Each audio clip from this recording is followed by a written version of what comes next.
Video என்ன பார்க்க போறோம் அப்படின்னா சிக்கன் கட்லெட் செய்ய போறோம். வாங்க இது எப்படி செய்யறதுன்னு பார்க்கலாம். இஞ்சி பூண்டு பேஸ்ட், சிக்கன் போட்டுருவோம். அப்புறம் வந்து உப்பு போட்டுருவோம். வச்சு மசிச்சு உருளைக்கிழங்கு, இஞ்சி பொடி, மிளகு பொடி, கடல மிளகு பொடி, கரம் மசாலா, பொடி, சிக்கன் மசாலா, இது எல்லாத்தையும் சேர்த்து நம்ம நல்லா மிக்ஸ் பண்ணிட்டுருவோம். மல்லி இலை போடுவோம். கீரை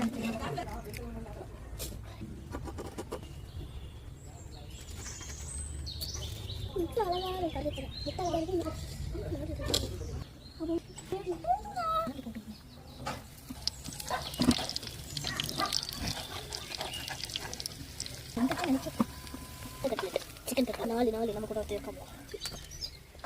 நான் டேஸ்ட் பார்த்துருங்க.